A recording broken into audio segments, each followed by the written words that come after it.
अगर आप भी नौकरी करते हैं और सैलरी के अलावा फ्रीलांसिंग करके भी पैसे कमाते हैं तो ये खबर आपके काम की है। मान लीजिए कि आपने फाइनेंशियल ईयर 2025-26 में फ्रीलांसिंग से 1 लाख रुपए कमाए हैं। ऐसे में आपको पूरी 1 लाख की कमाई पर टैक्स नहीं देना पड़ेगा अगर आप इनकम टैक्स एक्ट के सेक्शन 44 ADA के दायरे में आते हैं तो आखिर ये क्या है, चलिए इस वीडियो में समझते हैं।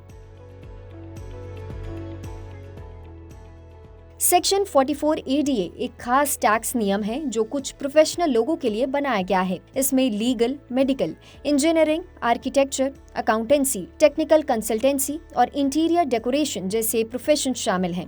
अगर आपकी फ्रीलांसिंग इन प्रोफेशन से जुड़ी है तो आप इस स्कीम का फायदा उठा सकते हैं। इस नियम के तहत अगर आपने फ्रीलांसिंग से 1 लाख रुपए कमाए हैं तो टैक्स विभाग मान लेता है कि 50,000 रुपए आपके काम के खर्चे थे, इसीलिए सिर्फ बाकी 50,000 रुपए को ही आपकी टैक्सेबल इनकम माना जाता है।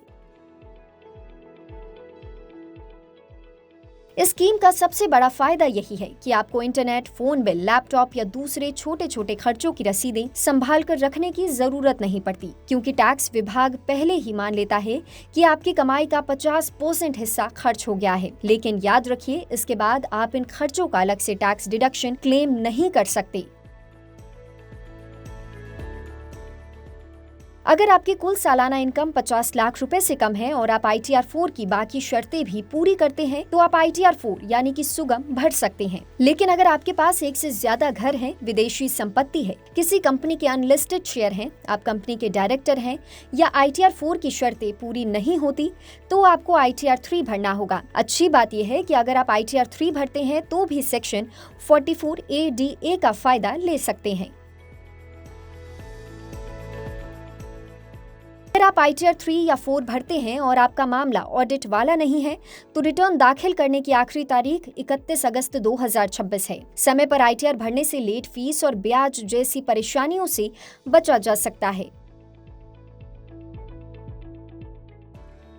ITR भरने से पहले अपना फॉर्म 26AS और AIS यानी कि एनुअल इन्फॉर्मेशन स्टेटमेंट जरूर चेक करें। अगर आपकी फ्रीलांस कमाई पर TDS कटा है तो वो सीधे तरीके से दर्ज होना चाहिए। साथ ही हमेशा इनकम टैक्स की ऑफिशियल वेबसाइट से ही रिटर्न फाइल करें और पैन, आधार या बैंक डिटेल्स किसी भी अनजान लिंक या कॉल पर किसी से भी शेयर ना करें। ऐसे में अगर आपकी सैलरी के साथ फ्रीलांसिंग से 1 लाख रुपए की कमाई हुई है तो आप सेक्शन 44 ADA के तहत टैक्स के लिए सिर्फ 50,000 रुपए की टैक्सेबल इनकम को मान सकते हैं। इससे टैक्स फाइलिंग आसान हो जाती है, कागजी काम कम होता है और समय भी बचता है। बस 31 अगस्त 2026 से पहले ही सही ITR फॉर्म चुनकर अपना रिटर्न जरूर भर दें। इस खबर पर अपनी राय हमें कमेंट सेक्शन में जरूर बताएं और ऐसे ही अपडेट्स के लिए देखते रहें जी बिजनेस।